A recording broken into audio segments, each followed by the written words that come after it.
todos e a todas. Eu me chamo Cristiane Lage, sou advogada, professora e atualmente coordeno o curso de Direito da Unifacs. Estamos aqui hoje reunidos, né, no 5º Congresso Baiano e primeiro Encontro Nordestino de Direito, Família e Sucessões, promovidos pelo IBDFAN.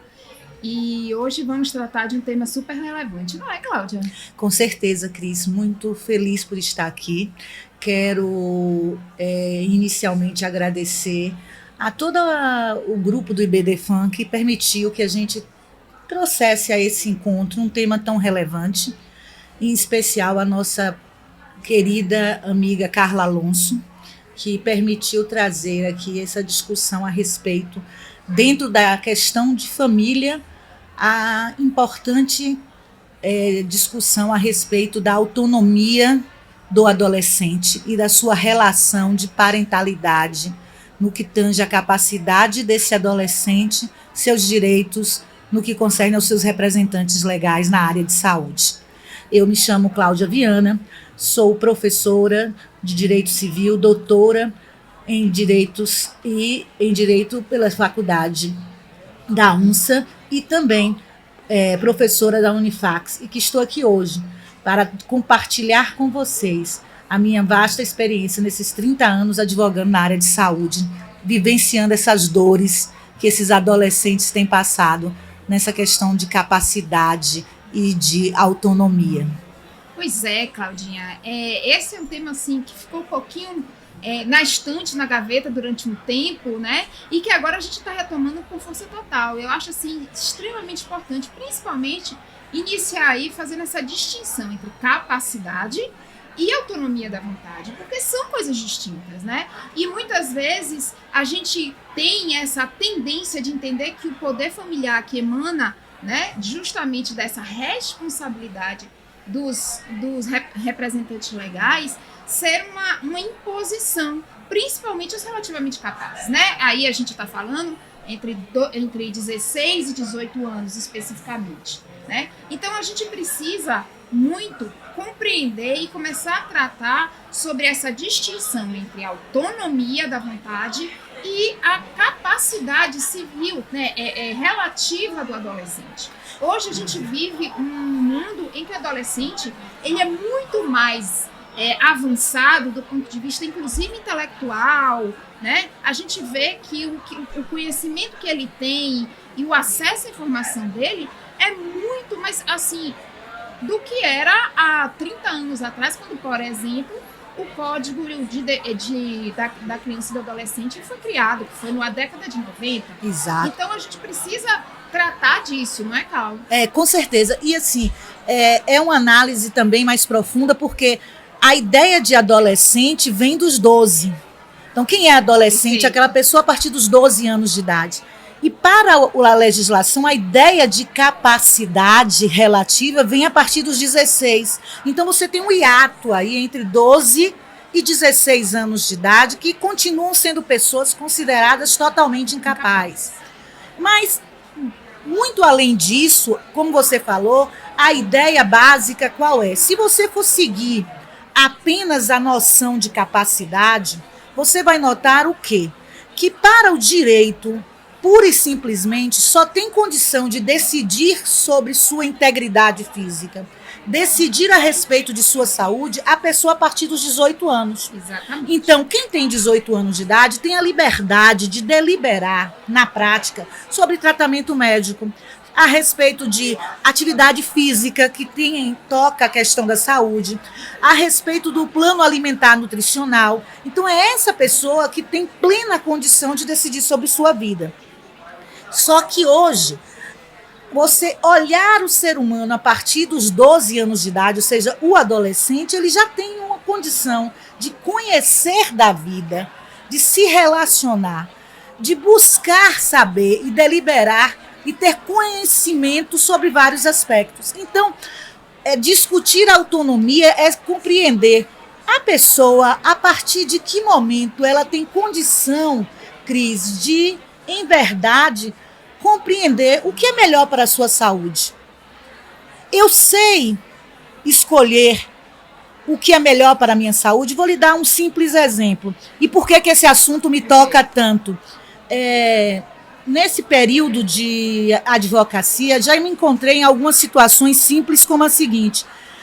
Um garoto de 15 anos de idade compareceu a um posto de saúde, na verdade, um posto específico para atendimento, um CAPS, de pessoas portadoras de problemas de saúde mental, apresentando um quadro de depressão profundo, pedindo um atendimento médico. Foi sozinho.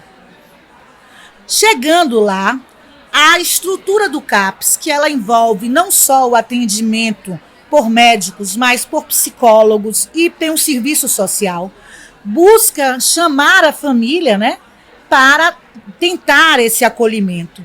E ao fazer isso, o que é que ocorre? Este menor entra numa angústia maior. Por quê? Porque ele não queria que a família tomasse conhecimento, porque para a família daquele menor, o problema dele era meramente espiritual. Ou seja, a família daquele menor entendia que depressão era frescura ou um problema meramente espiritual. Vejam que questão grave. E não desejavam que aquele menino tivesse um acompanhamento médico especializado. Então, Cris, como você estava lembrando, essa diferença de capacidade e consentimento, ela é algo relevante. Que, por exemplo, na situação de um menor que nós tivemos de atendimento, uma pessoa de 15 anos de idade, buscou ser atendida num CAPS, com quadro de depressão. E esse menor, ao ser recebido no CAPS, o CAPS ele tem toda uma estrutura de atendimento que engloba não só o próprio médico, como também serviço social, psicológico. E foi procurada a família desse menor diante do quadro que ele apresentava, né? E o desespero do menor naquele momento foi exatamente o seguinte, porque para a família dele, o problema de depressão era um problema meramente espiritual. Eles não entendiam que o rapaz tinha um problema de saúde. A depressão para aquela família, para aqueles representantes legais daquele menor, não era um problema de saúde, e sim um problema meramente religioso. Este conflito de interesse, naquele caso específico, como apresentava algo tão grave, que o menor estava posto em uma situação de risco, teve que ser levado ao judiciário para ser adotadas as medidas necessárias. Isso, na prática, reflete uma necessidade de conduzirmos ao judiciário um problema que demonstra o risco que a não compreensão do conceito de autonomia para o adolescente como algo diverso do conceito de capacidade gera para o direito. Então, é preciso fazer esse discernimento entre consentir como sendo a compreensão do risco, a compreensão do que eu vou estar escolhendo, e capacidade como a condição de realizar sozinho atos da vida civil. Entende? E o direito só possui regras para a capacidade, lá no artigo 3º, 4º e 5º. Não tem regras claras a respeito de autonomia. Isso é uma coisa, inclusive, que a gente já estava falando, né? A questão da reforma agora do Código Civil e da necessidade de se tocar nesse assunto, da necessidade de se abordar isso. Porque, mais uma vez, a gente vem verificando que isso acontece, não apenas esse exemplo, né? A gente tem muitos outros exemplos. As questões de estética que muitas vezes os adolescentes têm, a necessidade da mudança corporal em razão, às vezes, de um bullying, da necessidade de autoafirmação, e que muitas vezes os pais são contrários, e isso traz consequências para a vida inteira, né? A gente sabe que isso acontece, isso não é uma coisa rara. A gente tem o costume de lembrar de quando a gente fala de autonomia de vontade, e principalmente nessa área de saúde, com aquele exemplo da Testemunha de Jeová e do transfusão de sangue. A gente tem aquele exemplo clássico, né? Que a gente sempre usa, mas é muito mais do que só isso. Se a gente parar pra né? pensar, por exemplo, é muito mais profundo. nas técnicas de emagrecimento. Perfeito, exatamente. Hoje a questão do emagrecimento, das medicações para o emagrecimento, da prescrição que ocorre muitas vezes de determinados suplementos para dentro de academia, planos de atividade física. Né? A atividade física compõe a ideia de saúde. Com que Perfeito. idade? O adolescente ele compreende a correta utilização qual é a consequência da atividade de musculação? O educador físico que está ali orientando ele, explicou as consequências de que tipo de lesão ele corre o risco de passar. E essa responsabilidade civil, ele está compreendendo, né? O que é que ele está fazendo, né? Tudo isso perpassa pela compreensão que esse adolescente tem do que ele está vivenciando. Porque do mesmo jeito que eu tenho que olhar essa ideia de capacidade, você tem no ato jurídico, você tem que olhar também na ideia de saúde como um todo. Perfeito. Você ter o conhecimento dos métodos anticonceptivos. Exatamente, era o exemplo que eu estava pensando. E aí você engloba diversos interesses, porque você tem assegurado na Constituição o direito à saúde como um direito fundamental para todos. E não apenas para os capazes, são para todos. Você tem garantido o direito à privacidade, o direito à integridade, o direito à total e completa proteção do ser humano. O próprio poder familiar, ele estabelece exatamente isso, a obrigação, porque tem muita... se tem a maioria, né, a comunidade de uma maneira geral, entende que o poder familiar, por se tratar da expressão poder, é um direito dos representantes legais e, na realidade, é um dever. Tanto que uma das regras e dos requisitos é da prestação da saúde ao adolescente. Isso não né? é poder, então, não é dever. Exatamente, perfeito, Claudinha. Poder, dever. E lembrar com um detalhe importante, este poder não se converte em tirania. Exatamente. O exercício do poder familiar é porque existe o direito como contraponto dessa realidade. E tem o direito à educação, à compreensão. É entender este adolescente como um indivíduo que merece ser compreendido e esclarecido. E mais do que isso, respeitado na sua vontade. Respeitado consciente. Consciente, exatamente. Essa é a questão. Só que a gente sabe que o profissional de saúde ainda não tem a segurança de tomar determinadas atitudes diante justamente da ausência desse regramento. Você acaba ficando vinculado a um regramento dos conselhos regionais e o Conselho Federal de Medicina, das legislações esparsas. Muitas vezes o médico ou psicólogo, enfim, né, se sente inseguro na realização daquele tratamento. E a gente muitas vezes tem que dar até uma base, uma sustentação que temos que sair à procura de princípios, construir esse raciocínio que a gente está fazendo aqui, principiológico, e que a reforma pode trazer isso. Exatamente. E regular. E por isso que quando nós tivemos aqui, Cris, a apresentação do anteprojeto e a discussão, audiência pública sobre a reforma do Código Civil, eu, enquanto representante da Comissão de Direito Civil do Instituto dos Advogados da Bahia, fiz questão de ressaltar a importância de discutirmos no Código Civil um tratamento próprio a respeito da diferença entre capacidade e consentimento. Nós precisamos, eu entendo que já passamos do momento de enfrentar isto, porque o profissional de saúde, ele está se sentindo um pouco isolado, descuidado, desprotegido. Por quê?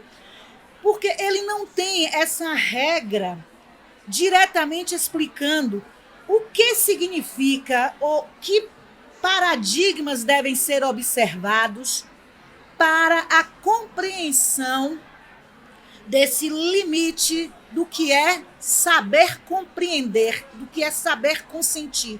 A própria norma já traz um disparate, vamos dizer assim.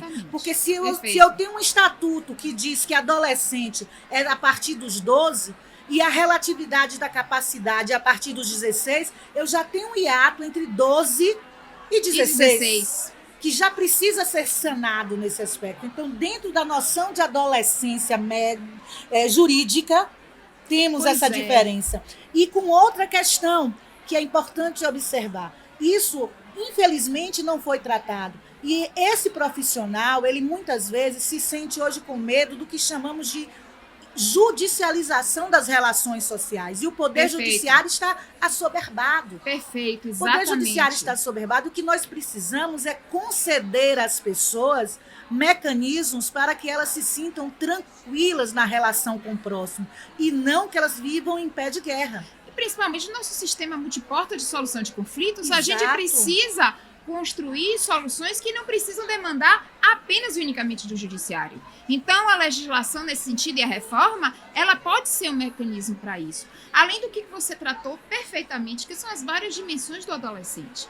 A gente Exatamente. precisa fazer e entender e analisar o adolescente na sua multiplicidade. Não apenas do ponto de vista biológico, como o Código faz e o próprio Estatuto da Criança e do Adolescente faz, mas também entender a sua dimensão psíquica, a sua dimensão emocional e a sua dimensão biológica. Então, por isso que esse estudo e essa análise tem que ser multidisciplinar. É uma das coisas que a gente, inclusive, trata muito. Eu tenho aqui a honra de dizer que eu e Claudinha, a gente fala muito disso lá na Fax, na Unifax, Isso, né? nas nossas- No nosso projeto de extensão do Persona, que a gente trabalha. Então, é exatamente isso. A gente tem que abrir, a gente tem que cada vez mais discutir esses temas, justamente para que a gente possa entender, não só do ponto de vista médico, não só do ponto de vista legal e jurídico, mas também do ponto de vista educacional. Perfeito. A gente precisa tratar disso, Claudinha. E aí, nesse sentido, eu quero até aproveitar assim, esse momento, viu, Cris, para ressaltar um fato muito, muito relevante e interessante. Porque a Bahia, você sabe que a Bahia não é um lugar comum.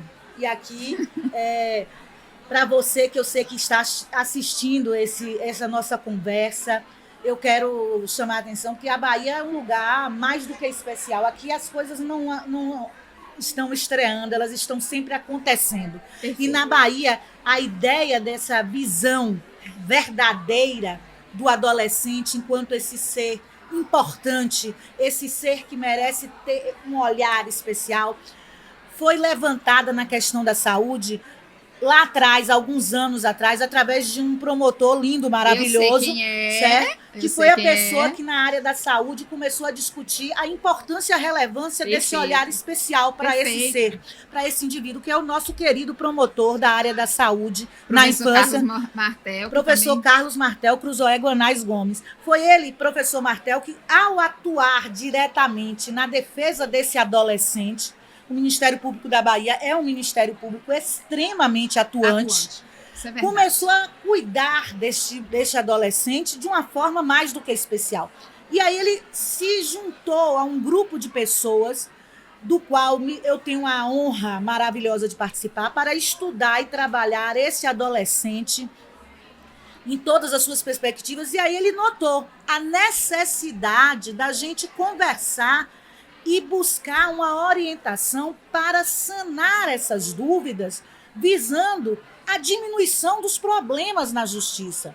O que a gente deve buscar é trazer uma solução para isso. E aí, juntamos um grupo de pessoas e, através de um trabalho multidisciplinar envolvendo o Ministério Público do Estado da Bahia, envolvendo a Universidade Federal da Bahia, através da Faculdade de Medicina, a professora Camila Vasconcelos, a CESAB, Márcia, nossa amiga lá, e o Instituto dos Advogados da Bahia, através da minha pessoa, escrevemos uma cartilha, que o objetivo dessa cartilha é exatamente, enquanto não vem a norma, que a gente possa, diante dos instrumentos normativos que já temos, resoluções do Conselho Federal, normas do SUS, Essa a cartilha está Constituição demorando Federal, muito nesse forninho. A gente está mas querendo não, receber já ela vai logo. sair viu? agora no segundo semestre. É. Essa cartilha vai estar saindo aí no Eu segundo sei semestre. dela, eu tô sabendo dela. Gratuita para a população e para a área dos profissionais da saúde, para orientar. essa população a se sentir mais confortável nesse atendimento, porque é na educação que a gente tem a solução. Perfeito, Claudinha. É exatamente isso que eu sempre friso. Quando a gente trata dessa população específica, né? Desse nicho específico, a gente está tratando do futuro da gente. A gente não pode esquecer isso, né? E a gente sabe que, principalmente depois da pandemia, ela vem sofrendo muito. Muito. A gente vê isso cotidianamente.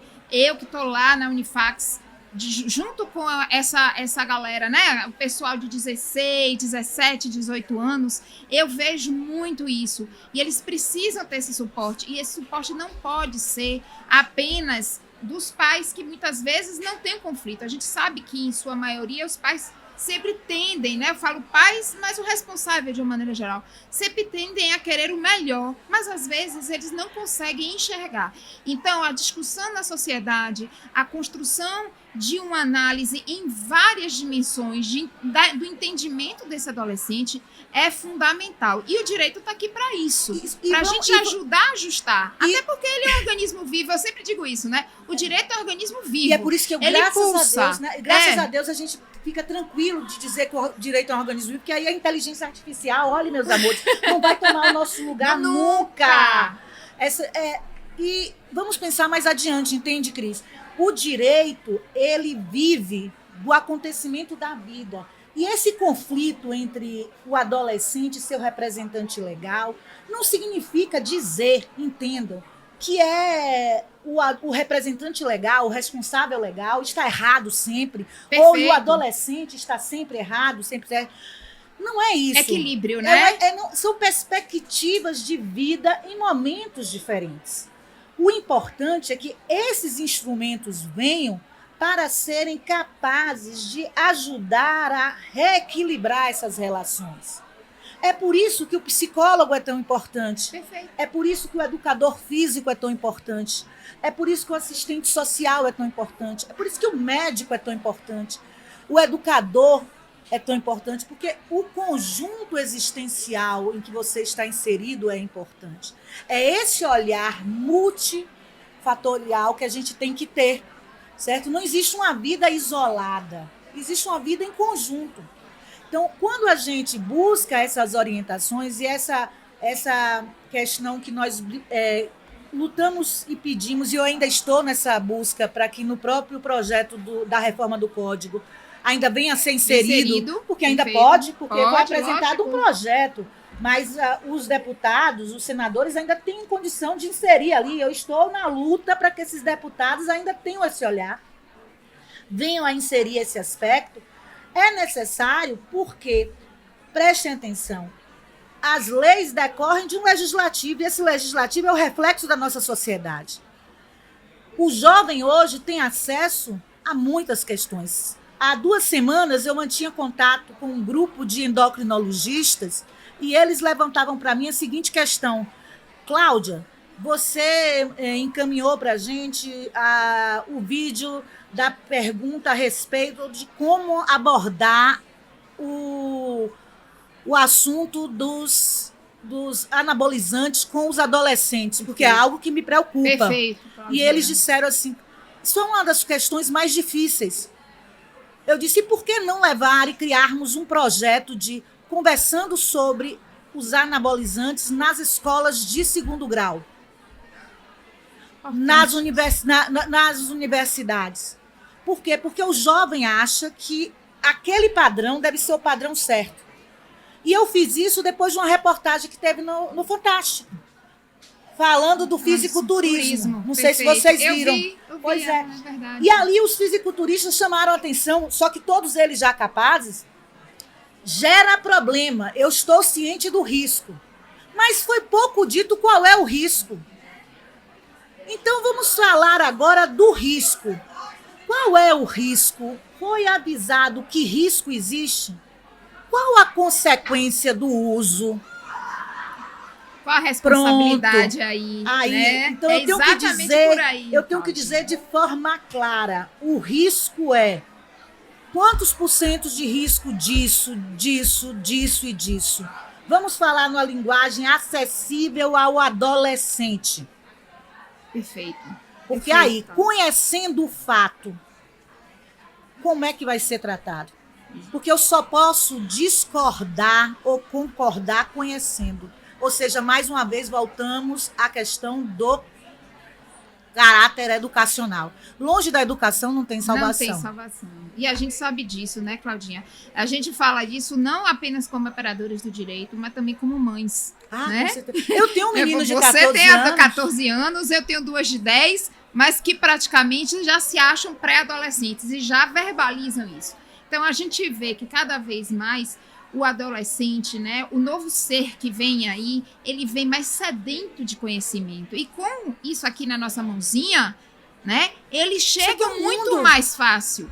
Né? Então, é exatamente isso. Entender, fazer com que a gente compreenda, enquanto pais, da função, e eu acho que tratar, e aí volto eu de novo para o tema do poder familiar, é muito importante, né? Capacitar não apenas o adolescente, mas também os pais, os responsáveis, para entender a dimensão e a influência que eles vão ter dentro desse movimento de ter uma autonomia de vontade responsável e consciente. Porque hoje não basta mais dizer apenas, como na minha época dizia, não é e ponto. Não é. Por que não é? Perfeito. Explicar por que não é. E compreender dentro dessa dimensão do porquê não é. As escolhas, as limitações. Perfeito. Porque não é cercear por cercear. É entender a dimensão das suas escolhas. E é dentro dessa ideia de consentimento, até para que não se transforme a liberdade em algo que seja irresponsável, mas também não se transforme o poder em tirania. Eu acho que é essa a grande questão. Fechou com chave de ouro, nossa Claudinha, como sempre. Bom, eu acho que... Com isso a gente termina, né, amiga? Né? Em breve a gente vai estar fazendo outras coisas aí, tá, amores? Pois é. Eu não posso deixar de terminar sem agradecer aqui. Você agradeceu no início e eu tenho que agradecer agora no final, com óbvio. Certeza. Carla Alonso, que nos fez esse convite. Muito gerador, IBD Fan. Carla é de um exemplo, mais do que de uma pessoa, é minha amiga pessoal, mas ela é um exemplo de vida por toda a história que ela tem, por toda a luta e a garra que ela tem. Então, eu não poderia deixar de agradecer. E de Fernandinha, lógico, que está capitaneando aí, que está aí à frente de Rita, de Rita toda essa também. Parte intelectual. Né? Então, a gente precisa registrar aqui os agradecimentos a esse grupo de mulheres, mais uma vez, fortes. Fortes, e agradecer ao fato de nós termos tido a chance do axé ter permitido que a gente nascesse na Bahia. Isso é verdade. Cheiro! Um abraço para todo mundo. Beijos!